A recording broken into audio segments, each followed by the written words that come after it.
Good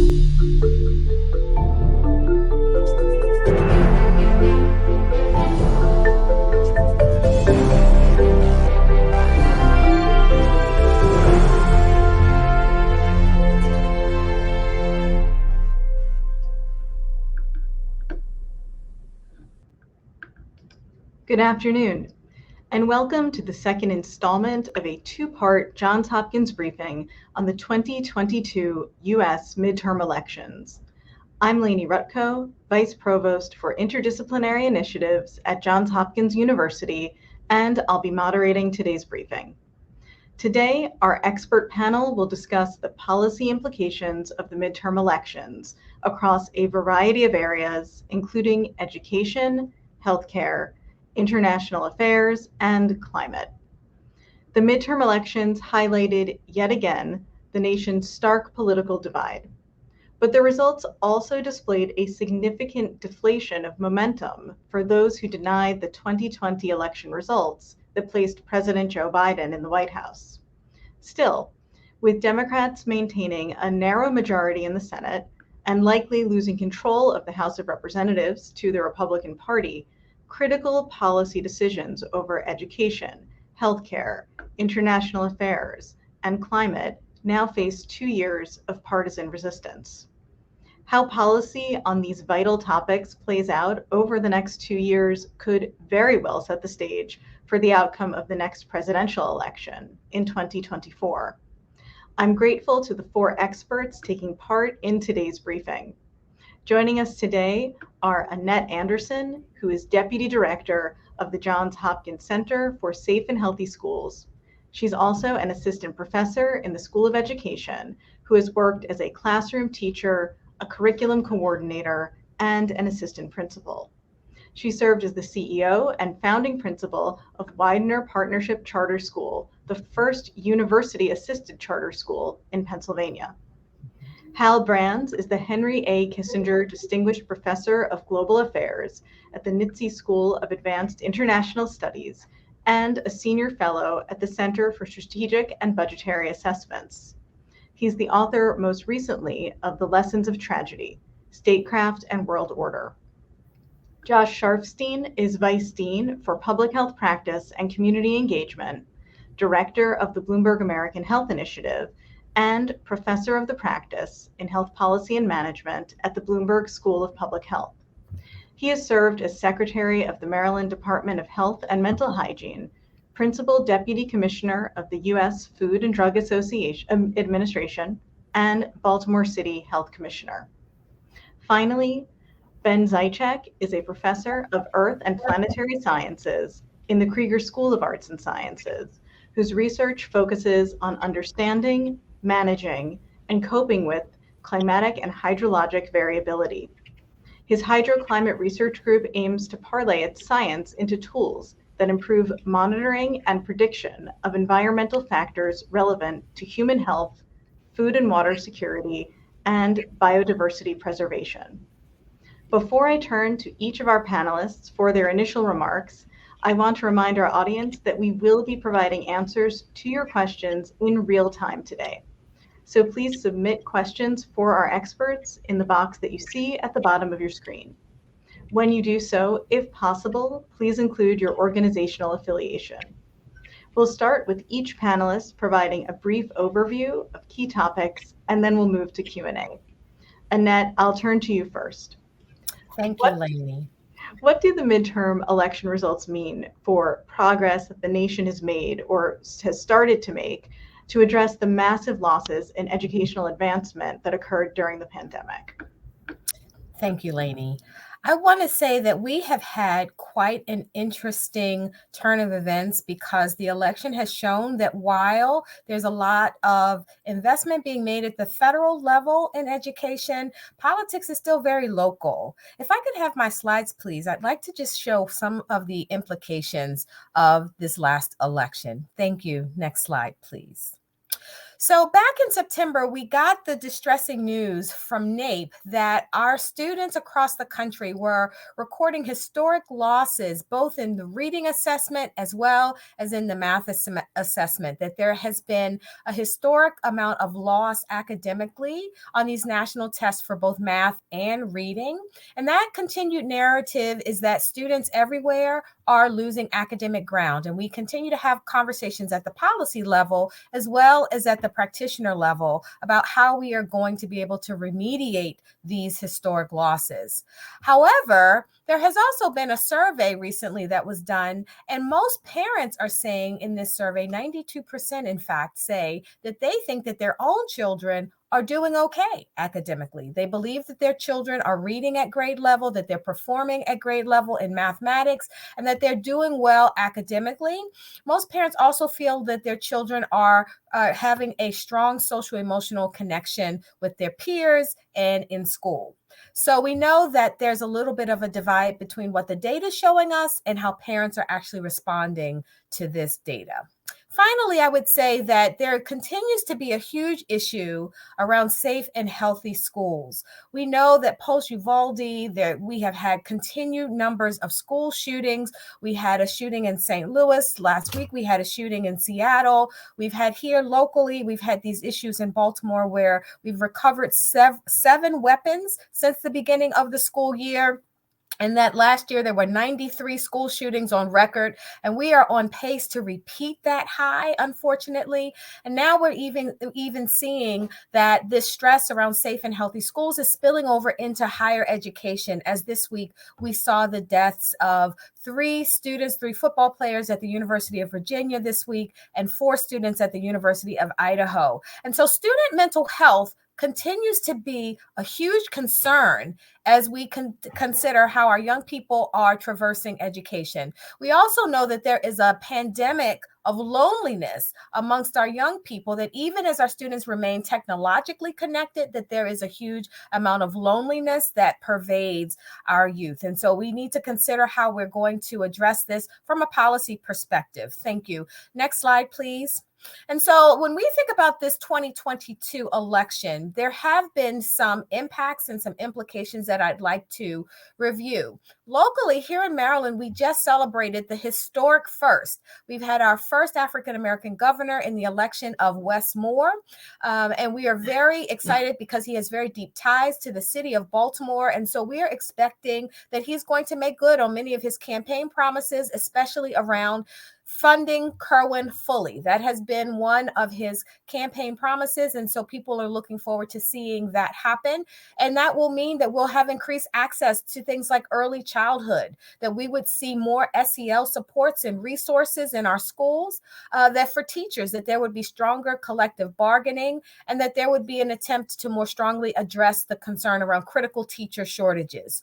At the governor's level, we also see that that has had an impact as well on local boards of education races. And those issues have really been tied to issues around race, gender identity, things like critical race theory that continues to come up across the country, book bans, thinking about expanding school choice, as well as expanded funding in our classrooms, in our nation's classrooms. And at a federal level, the election, we are still coming out of this historic amount of funding that has come from the Biden administration for ARPA, that there has been $122 billion pledged to remediate the pandemic losses that we have suffered. We also see that the federal government has really embrace this national partnership for student success, where they're hoping to have up to 250,000 new tutors in our nation's classrooms to support academic learning.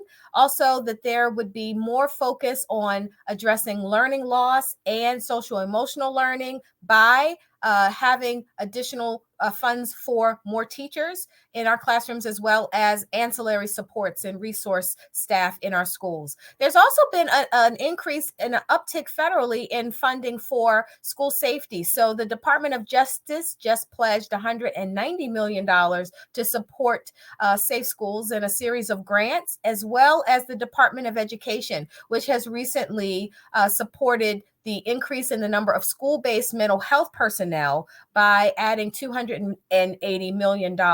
So what we see as a result of the election is that there is a clear path forward to support our students, both at the federal level as well as at the state level. We know that these local elections also matter. And so we're very much looking forward to seeing how local boards of education are going to be able to implement these priorities from the federal and state level. Thank you, Lainey. Annette. Josh, I'll turn to you now. How might these midterm elections impact the nation's need to bolster its public health infrastructure, both to continue managing the COVID pandemic and also to plan for whatever is the next emerging global disease threat? Great question. Thanks, Lainey. I think of Congress operating in three ways: oversight, appropriations, and legislation. And for oversight, if the Republicans take the House, they've been pretty transparent about the kind of investigations that they intend to pursue. I do not think these necessarily are going to be all that productive. We can think of past investigations that haven't been so productive, but they've talked about investigating where the NIH spent money. Did the origins of COVID, could it have been that an NIH investment at some point contributed to the emergence of SARS-CoV-2? Questions that have been picked over, and it'll be very hard, I think, for any meaningful progress to be made. Nonetheless, those could be driving headlines for quite a while. And those are some of the promises that Republicans have made about investigations that could be quite distracting. Then appropriations. I think that goes right to your question about are we going to be spending money and preparing for what could be a pretty serious winter of respiratory illness, where we have a steady pace of COVID illnesses, but we also are seeing some serious increases in flu and RSV. As you may know, there aren't really beds for kids in large parts of the country, including our area here in Maryland, because there's so many kids getting sick. And this reflects the fact that this is really the first winter in a while where everybody is out and about.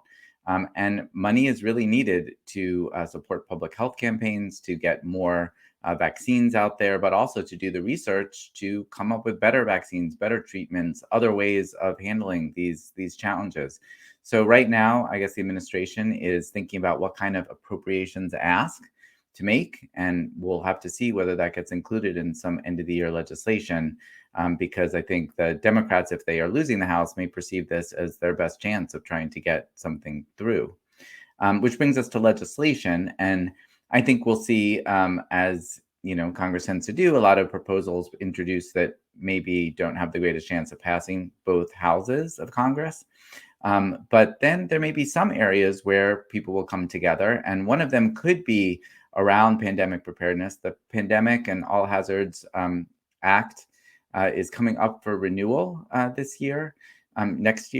And so that's an opportunity to take a look at pandemic preparedness. Now, it's my view that pandemic preparedness has been looked at pretty narrowly by Congress in the past, that they've funded, countermeasures or emergency preparedness programs, and they've kind of not looked at public health generally.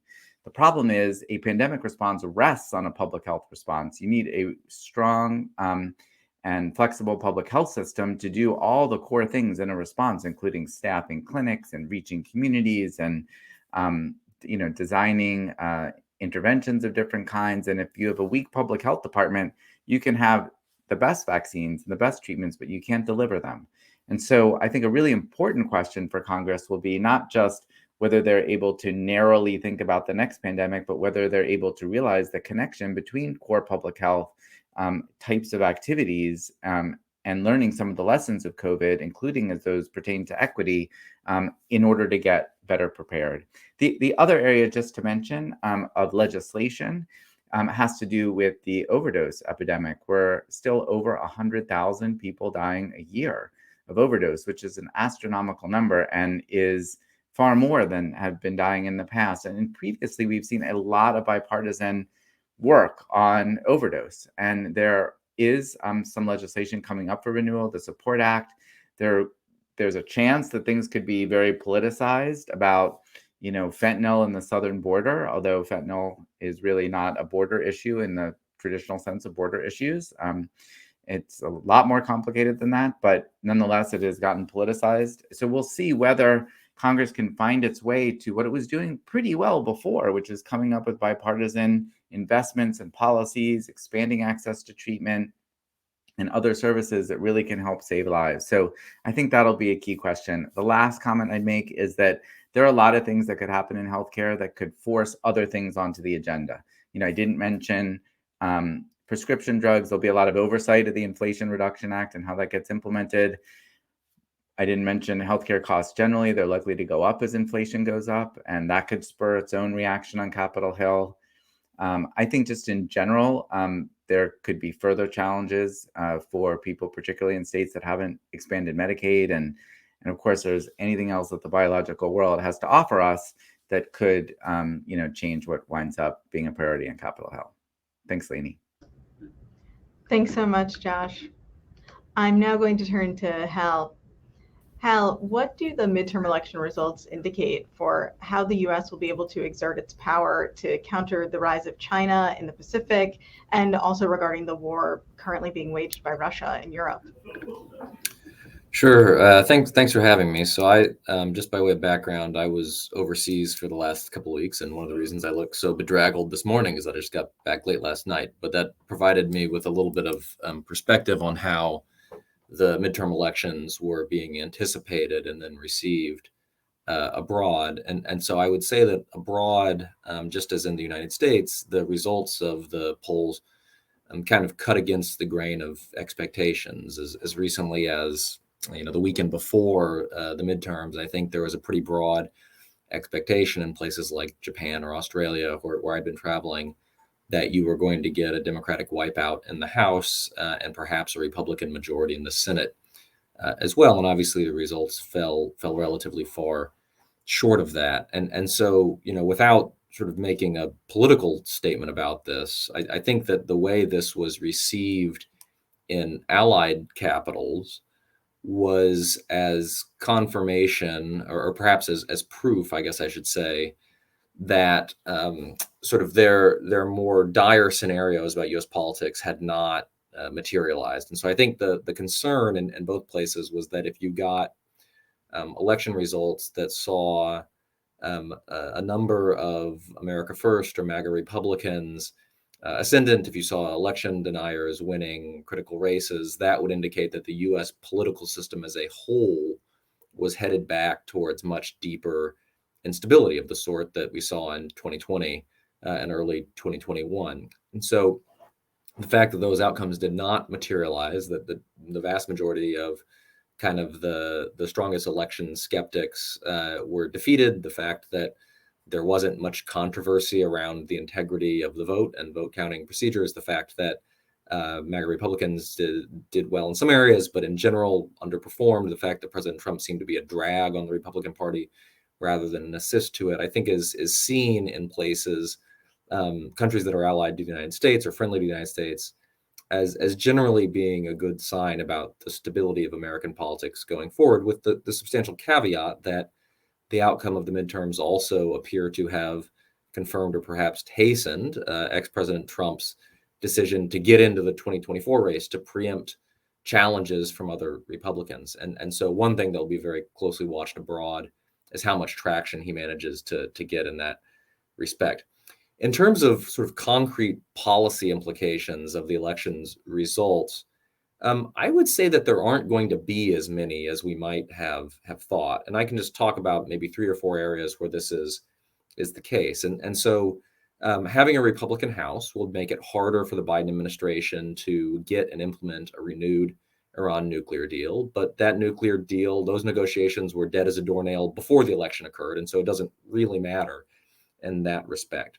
With a Republican House, you will have more oversight of U.S.-China policy, more emphasis on tougher policies on China on issues like outbound investment, on issues like preparations for a potential military conflict in the Western Pacific. The House may very well create a China Select Committee that will try to shed light on a variety of these issues. But that's really going to be, I think, sort of a moderate adjustment within the overall trend of U.S. policy, which was toward a more hawkish position on China to begin with. With respect to Ukraine, there have been some speculation that a Republican House might try to terminate U.S. military assistance for Ukraine, in part because of some comments that Kevin McCarthy, who was likely to be the incoming House Speaker, made about a month ago. I think those comments have sometimes been overread. I think what you're likely to get from a narrow Republican majority is an effort to impose greater oversight on U.S. military assistance to Ukraine, perhaps greater skepticism about economic aid as distinct from military aid for Ukraine, and again, sort of changes at the margin.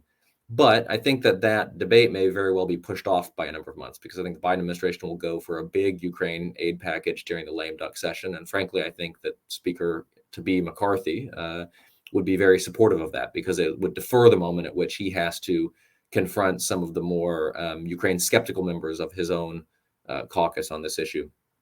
The last point I would flag here, and this is an area where I think that there may be more significant implications. If you were the Biden White House thinking about managing domestic and foreign policy, you would recognize a couple of things. The first is that once you have a one-seat Republican majority, the domestic agenda is for the most part dead, because they're just not going to get much through the House over Republican opposition. In some ways, though, you'd rather have a larger Republican majority than a smaller one if you are Joe Biden, because the smaller the Republican majority is, the more that the Republican speaker will be hostage to the most extreme members of the Republican caucus, Marjorie Taylor Greene, for instance. In fact, that could be taken literally if the Republicans end up with a 1 or 2 seat majority, which seems plausible. And where this pertains to foreign affairs, I think the clearest case of this would be the debt ceiling. And so Congress is going to have to take action to raise the debt ceiling, either in the lame duck session or relatively early in the new session of Congress in early 2023. And as we saw back in the Obama era, there's a certain portion of the Republican caucus that will use this as an opportunity to try to extract policy concessions from the White House. And so if you have a very narrow Republican majority where McCarthy is constantly concerned that his speakership will be in danger if he disappoints any significant number of members of the caucus, that may actually make those negotiations harder to do, because he will be more hesitant to disappoint even the most extreme members of his caucus. And while the debt ceiling is not a foreign policy issue per se, it has tremendous implications for the health of the global economy. It has tremendous implications for general perceptions of the steadiness of American leadership in the international system. And so that's an issue to watch as well. Thank you. Thanks, Hal, and also thanks for reminding me. I didn't thank you for joining us so quickly after your travels, but really appreciate you being here today. And before I turn to our final panelist, I want to remind those who are watching, please do submit questions for our experts to answer. We will shortly move to Q&A, and I do see your questions coming in, so please continue to submit them. Okay, Ben, I'll now turn to you. How do you think the likely Republican majority in the House will imperil President Biden's climate policies? Great, thanks so much, Lainey. So fascinating to hear from the others on this call. So let's start with a little context here, right? From the climate perspective, this election was critical because it came right after the passage of the Inflation Reduction Act in August. And so, haven't been following, the Inflation Reduction Act is the name for the most significant, really the only significant federal climate policy to pass Congress. Policy history, and the true goal of reaching carbon neutrality in a climate-compatible timeframe. And so this passed. It passed. It was a completely partisan bill, right? There wasn't a single Republican vote in either house, and so that led to concern that this would essentially be something that the Democrats would be paying for in these elections, right? That it's going to be red meat for this election cycle, and so again. And so in that respect, this was thing even before the results came in, because it turned out that the IRA, the Inflation Reduction Act, was not red meat, or at least it wasn't used as such. Republicans really didn't run against it. Now, there could be lots of reasons for that, right? I mean, it might have been, they were too busy running on the economy and immigration, and the Democrats were busy focusing on abortion and other things like that. But it could also be because of the nature of the policy. The Inflation Reduction Act is really interesting in that it was a pivot in Congress away from these kind of economist-favored solutions like cap and trade or carbon dividend, these big complicated government policy, government programs, into essentially government making industrial policy. So there might be something to that. But I think it's also interesting that, the fact it wasn't run against, it still could have been red meat, and it wasn't, and that's very encouraging because it suggests that perhaps running against climate action isn't a great strategy these days, right? So Republicans maybe didn't vote for this, but they didn't make their opposition to it motivating campaign issue. And that's so important because when you think about climate, it's true of all the issues we've discussed. Climate, we need durable policies. There's a lot of talk about the need for urgent climate policies. That's true, but it's at least as important that they're durable. They last through election cycles. And so you can't be in a situation where there's the risk every 2 years of it all going south because one of your major parties is dug in against it, right? And so it doesn't have to be that way. Certainly in the relatively recent past, there have been credible Republican where we could see some progress.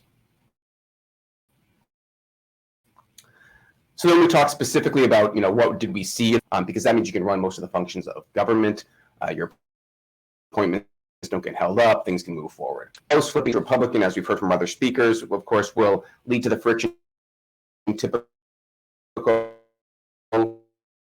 of divided government.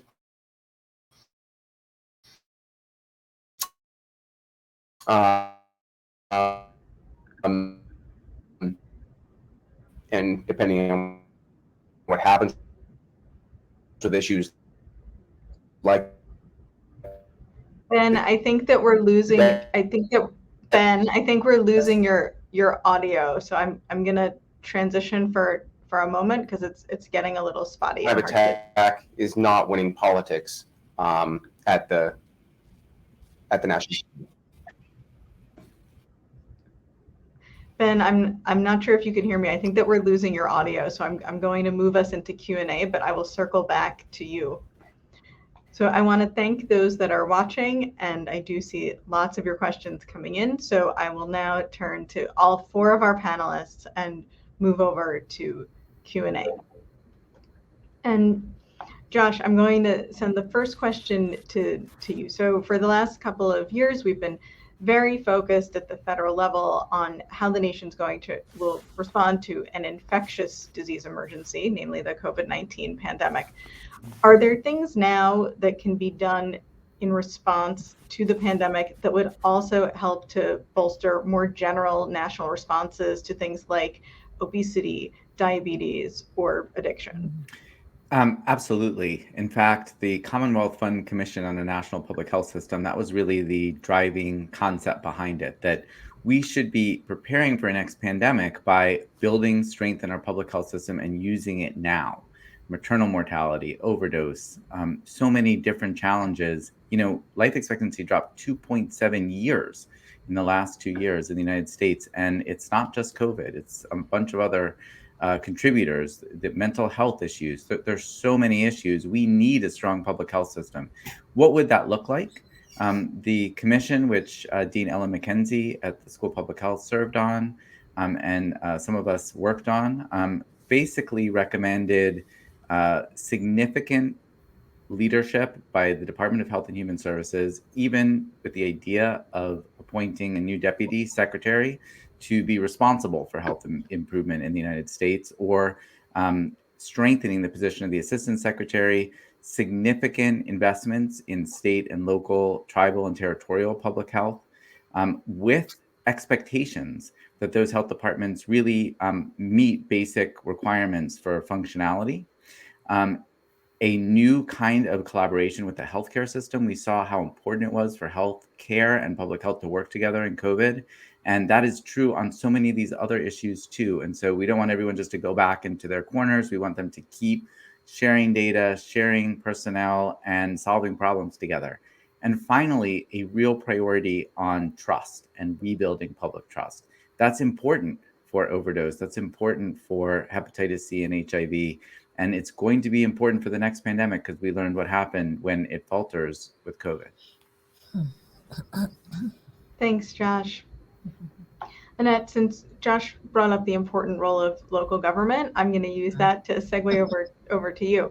So we basically know where we are following the midterm. So what do you see as the most key roles now for local governments to step in relative to education? Well, thank you for that question, Lainey. I think that we are really focused on trying to settle two issues. It's this academic progress issue, and then it's this social, emotional health and well-being issue. I think those are really the two buckets that you hear time and again from superintendents, from classroom teachers, principals. Everyone's trying to get those two issues sewn up together because one affects the other.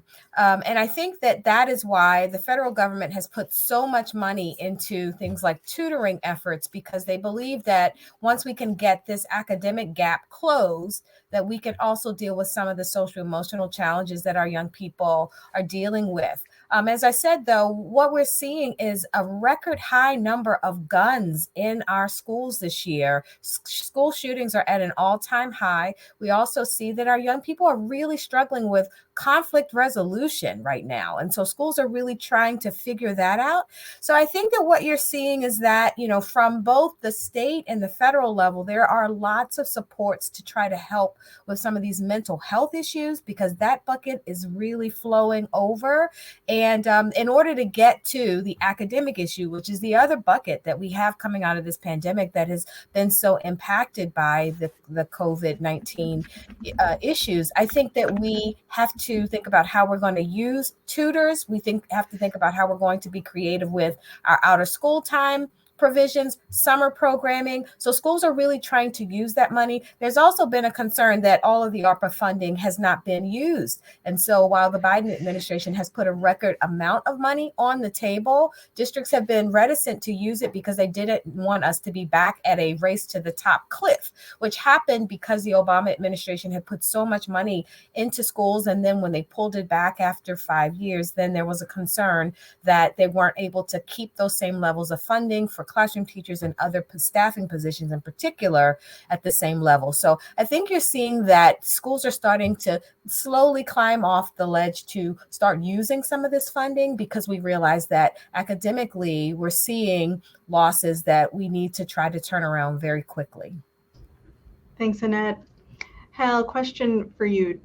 Several folks writing in with concerns about Ukraine, so I'm gonna give you an amalgam question. What, if anything, do you see as the results of the midterms relative to the U.S. being able to continue its support for Ukraine? So, as I mentioned, I think there will be a somewhat greater emphasis from a Republican House on two aspects of Ukraine policy. And so the first would be strengthened oversight of military assistance that goes to Ukraine. And so this is not a totally crazy proposition, by the way. In the early chaotic days of the war, the US and its allies really didn't have a lot of good ways of getting aid to Ukraine other than kind of driving stuff up to the border, chucking it across, and then letting the Ukrainians do their thing with it. And so that has led to some concerns that perhaps some of the weaponry that has delivered has ended up in hands other than those of the Ukrainian military, for instance. And so I would expect to see some push for greater monitoring of US aid to Ukraine. The second area is that, an easy target would be not so much the military piece as the economic piece of assistance to Ukraine. And so there's kind of two elements of that. One is kind of the ongoing support to keep Ukraine's economy afloat. And then the second would be perhaps the even larger bill to help rebuild and reconstruct Ukraine when the conflict is over, or rebuild and help reconstruct the parts where the conflict is no longer raging. And it's possible that you could see a narrow Republican majority exerting some pressure on that type of aid. I don't think that we're looking at sort of a precipitous cutoff of U.S. assistance to Ukraine for a handful of reasons. One is that aid to Ukraine is broadly popular among the American public. It's still popular, although by a lesser margin among Republicans. It is hugely popular among Senate Republicans. And so while there is a faction of the House caucus that is more hostile to Ukraine aid, I don't think it's anything like a majority.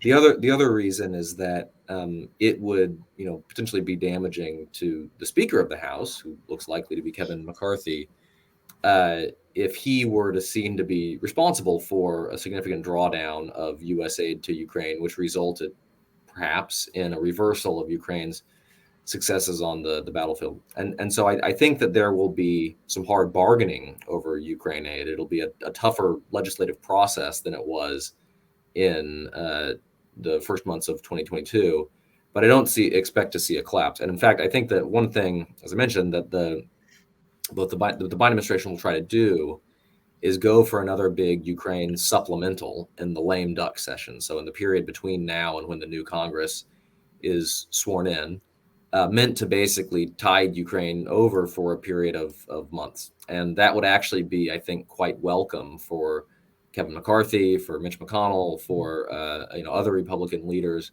on the Hill, because it would defer by a number of months the period before Ukraine aid becomes a major sticking point in relations between Congress and the White House and within the House Republican caucus. Thanks, Hal. Ben, nice to have you back. You've saved our other panelists from having to answer climate questions. So how do you anticipate that this likely divided Congress will approach the goal of keeping global warming to under 2 degrees Celsius?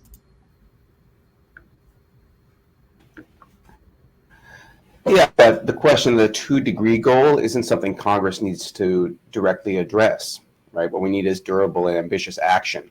And so with the Inflation Reduction Act underway, really what we're going to be looking at, like our other speakers alluded to, is what this Congress does on appropriations in terms of implementation of such rules.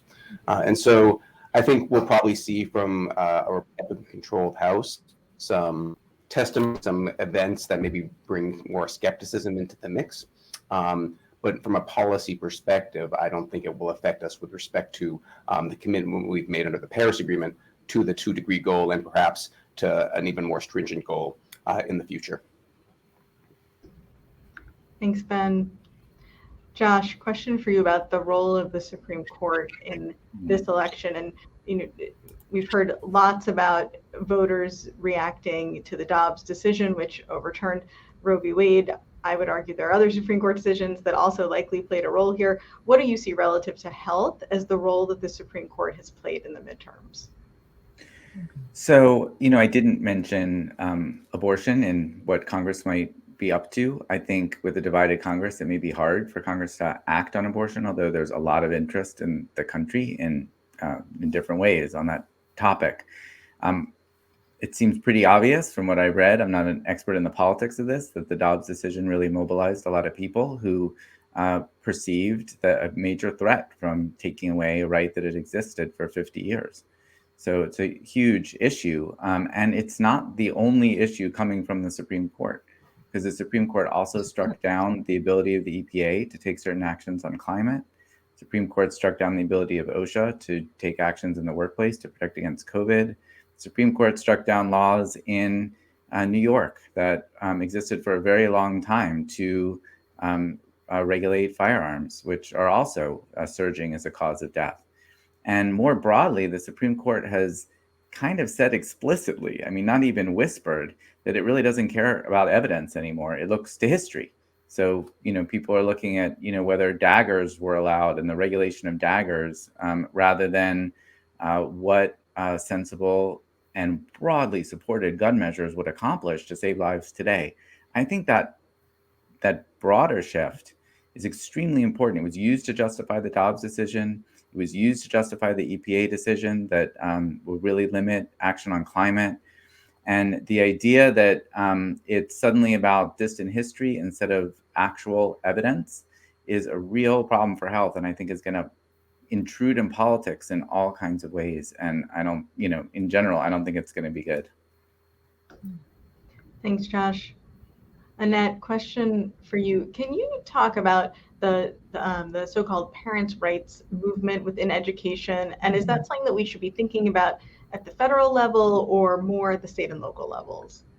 Well, it's said that all politics is local, Lainey. So I think that you will see that parents have really mobilized. I think the elections have shown that because so many of these issues around things that I mentioned earlier, like critical race theory and book bans and gender identity and even race, these issues are really tied to the local level. They are local boards of education. And we see even here in Baltimore that we have for the first time elected two independent school board commissioners because people want to have their voices heard. There's so much conversation about how parents can push in to these boards of education. And so all over the country, you're really seeing these local boards of education react to some of the issues that we see playing out. School safety, for example, school funding, school choice. All of these issues they arise because parents want greater voice in the conversation about how schools are being run. And so the politics that we see playing out at the national level, for example, there was so much conversation post-Uvalde about how there would be gun legislation around AR-15s, for example, but it went nowhere. So parents continue to have a voice. They continue to speak up, but we find that there is still a challenge about how those parents are able to turn that voice into a reaction beyond the local board level. But we do see that there is an increased interest for parents to continue to expand things like school choice funding and charter schools so that they can continue to have rights around how their children are taught. We're seeing, for example, in Florida, Governor DeSantis was very clear about the Don't Say Gay bill, for example, and what he wanted classroom teachers to do. There was also a lot of feedback from parents about how classroom teachers would be allowed to have different qualifications. So now veterans have been a priority of the DeSantis administration, for example, enabling people who have not had traditional classroom preparation to now go into our classrooms and teach. So parents have had lots of voice in this conversation. I think that, as I said, though, politics is local. So you'll see that it looks very different from district to district and from state to state. Thanks, Annette. Hal, now that the midterms are behind us, do you anticipate that we might see changes in President Biden's approach to dealing with China? Well, I think you'll see a continued progression in U.S. policy, although it's mostly not because of the midterms itself. And so you can think of, U.S. policy toward China evolving in a few different ways over the past few years. And so there was kind of the shift in 2016, 2017, 2018 from the engagement paradigm of the post-Cold War era to the competition paradigm that we're in now, where the United States increasingly identifies China as the major geopolitical threat it faces in the coming decades and begins to adapt a whole variety of policies to that effect. More recently, you've seen growing concern over the prospect of Chinese military action vis-a-vis Taiwan, which would significantly upset the balance of power in the Western Pacific. And so there has been more and more concern from U.S. officials about that. And you see the U.S. government, particularly the Pentagon, working to try to strengthen U.S. capabilities to make that more of a difficult task for China, should it choose to undertake that. You see the rivalry sharpening in a variety of areas. And so just about a month before the midterms, the United States laid down some pretty tough regulations on the export of advanced semiconductors and semiconductor-related equipment to China, which had the express intent of making it harder for China to innovate in the military sphere. And then at the same time, you see the United States trying to create what the administration has called guardrails on the relationship to ensure that we can compete with China without risking a spiral into outright conflict and violence. So those are kind of the main pillars of U.S. policy toward China. None of that is going to change as a result of the midterms, in part because there is actually a pretty broad bipartisan consensus on China in the United States. Republicans and Democrats don't like it, to put it bluntly. And so you are not going to see huge changes in U.S. policy as a result of Republicans having control of one house of the U.S. Congress. What you will see is a Republican majority in the House that tries to highlight areas where they think the Biden administration has not gone far enough in terms of toughening the U.S. position vis-a-vis China. And so one area would be perhaps creating greater oversight of U.S. investment in Chinese firms based on concerns that some of that investment is flowing to companies with very close ties to the People's Liberation Army or to the Chinese surveillance state. I would expect that you would see a Republican-led House Armed Services Committee push the Pentagon harder on the question of whether it would be prepared for a near-term conflict with China over Taiwan or elsewhere in the Western Pacific. So there'll be a variety of these issues where a Republican House can use some of the oversight tools that have been mentioned to try to push the administration to be more assertive, more forward-leaning in a variety of areas. Taiwan itself would be another one. You may see another big Taiwan bill that comes out of this Congress. But in general, I would say that those are all simply accentuating trends that are already at work in the relationship. And so you can think of the results of this election perhaps accelerating U.S. policy by 5 or 10%, but it's within a relatively broadly shared bipartisan consensus on the policy that the U.S. should have toward China and the degree that China is seen to threaten U.S. interests. Thanks, Hal. Ben, question for you. So you've talked about the importance of durable climate policies. What would you most like to see Congress focus on now relative to climate? What should be their top priorities?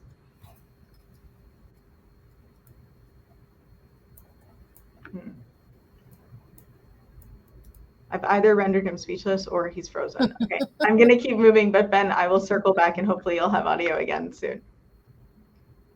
Josh, I'm going to turn to you. So,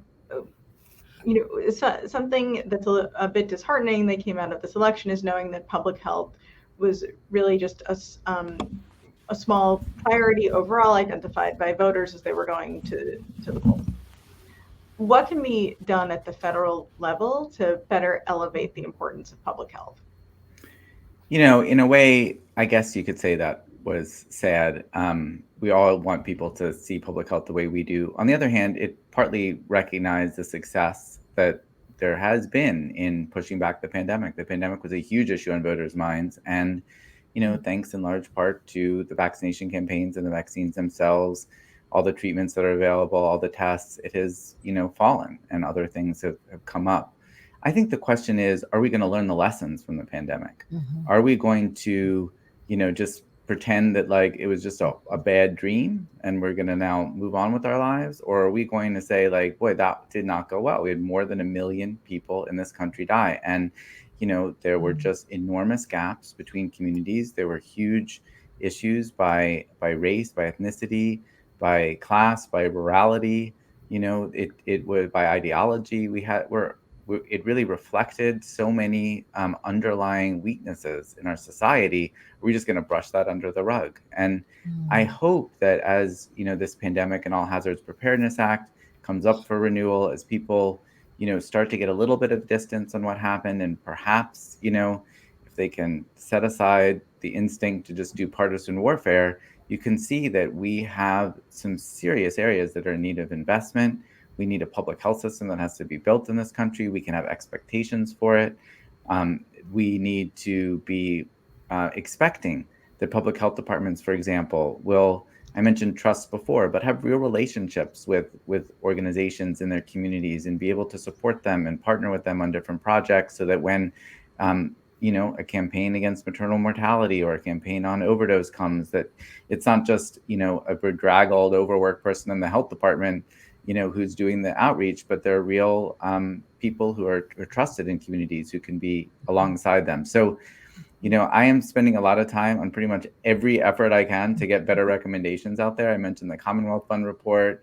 There are a whole bunch of other, efforts that are going on. But in the end, I think it's going to come down to whether or not we can look past some of the political battles and realize that this could all happen again and worse.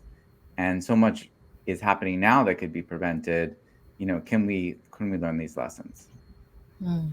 Thanks, Josh. And I think we're going to lose Ben because unfortunately his internet connection is not stable. But Ben, thank you so much for joining us today, and it was great to have you as part of the briefing. And now I'm going to, Hal, I'm going to turn back to you. So this is a bit of a piggyback to the last question that I asked you. How do you think that Biden's policies towards Russia could potentially improve relations with China? Well, the short version is that they won't. So I think that, the reality is that there are certain tensions between Russia and China over the Ukraine war. The war has been broadly bad for China in a strategic sense because it has heightened concerns in the Western Pacific, in places like Japan, Australia, South Korea, Taiwan, about Chinese aggression, right? Because you see it happen in one place and you worry it might happen in another. And so those countries are increasing defense spending. It's resulted in a weakened Russia, which is in some ways less useful to China. And so all that is bad. It's created, global economic turbulence, which is not great for China either. But the Russia-China relationship is rooted in some fairly profound shared interests, not least of which is that they are both revisionist states who see America as their foremost enemy. And they are both autocratic states that worry that in the current international system, autocracies are endangered, whereas they would like them to see protected and perhaps even privileged. And so the United States, will presumably try to nudge China to make clear its opposition, for instance, to Russia's use of nuclear weapons in Ukraine. There was sort of a boilerplate statement about that in the readout from the Xi-Biden summit a couple of days ago, although it was only present in the American version and not in the Chinese version, which indicates the game that Beijing is playing here. But both the Chinese and the Russians are very aware that the United States is going to try to drive wedges between them, and they have an incentive in not seeing that succeed. I actually think that the thing that the United States can most do to introduce fissures in the Russia-China relationship is put Russia under as much pressure in Ukraine as possible. Because the closer that Putin gets to losing this war, the more he will seek support from China. China will be very reluctant to give that support because it will worry about getting in the middle of a confrontation and thereby putting a target on its back with respect to sanctions and things of that nature. So that would actually have the effect of exacerbating Sino-Russian frictions. I think that's about the best the United States can hope for at the moment. Thanks, Hal. Josh, question for you. What do you expect we'll see post-midterms on the Medicare front? Well, one of the huge pieces of legislation that just passed is the Inflation Reduction Act, which gives Medicare the ability to negotiate certain drug prices, which is obviously a huge issue for Medicare beneficiaries. And the question, though, is how that will happen. And there's a lot left to the agency. We'll expect some congressional oversight. There have been different proposals passed before or announced, particularly by the Trump administration, that never moved forward because of implementation. So I think really figuring out how to do this.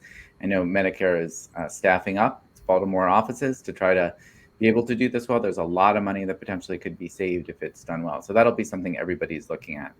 There are other types of issues that are pretty active in Medicare. The Medicare director has put out a big agenda on equity. They're focusing innovative models to improve population health and advance equity. There could be some more serious oversight of the Medicare Advantage program based on some journalism exposés that have happened. It will really depend what the members of Congress want to focus on, but I think the Inflation Reduction Act and its implementation is going to be one of the major issues to watch this year. Thanks, Josh. And I'm going to close this out by polling the panel. So Annette, this is going to come to you first, but I'll ask each of you to answer from your respective area of expertise. So We spent a lot of this briefing talking about areas of concern or places where we may not see progress. What do you see following the midterms as one note of optimism? Annette? Well, I think, oh, thank you, Lainey. I think that the issue on the table right now for the Department of Education is where they're going to go with this student loan forgiveness issue, right? That's not necessarily a K-12 issue, but the Department of Education has spent a lot of time, and with the recent court ruling that the applications can no longer be accepted, that Biden's plan for student loan forgiveness is on hold, I do think that you're going to see the Biden administration rethink this decision to restart payments in January. And so I think that you're going to get a lot of feedback both on the Republican and the Democratic side about whether or not this initiative should go forward. So I think that there is some optimism that the Biden administration is still going to make a lot of their promises to eradicate student debt viable for the American taxpayer who has paid student loans. So I think that's one thing that you're going to see continue to be a big issue for the next year. Thanks, Annette. And Hal, to you, one note of optimism following the midterms. I think the biggest one is simply that sort of the most radical forces in the political spectrum, the ones who question the integrity of U.S. elections, did pretty poorly. And I think that's good domestically. I think that's good in terms of perceptions of American steadiness and influence in the world as well. Thanks, Hal. And Josh, I'll give you the last word before we wrap up. One note of optimism. I mentioned a couple small areas where I think hopefully or areas where I hope that there could be bipartisan progress, but I will mention, Lainey, something I didn't even mention, which is there won't, I don't think, be attempts to repeal the Affordable Care Act. Without the Senate, Republicans really have no path for that. And we can at least wake up every morning knowing that millions of people will still have access to affordable healthcare plans, and that what we're going to be talking about is hopefully moving forward and not slipping way back. Thanks so much. And with that, I'm going to thank our panelists, Annette Anderson, Josh Sharfstein, Hal Brands, and Ben Zaitchik. Thank you for joining me today. And I also want to give a big thank you to everyone who joined us, and especially to those who submitted questions for our experts to answer. A recording of this event will be made available on this website, which is the online home of the Johns Hopkins briefing. Thank you again for joining us.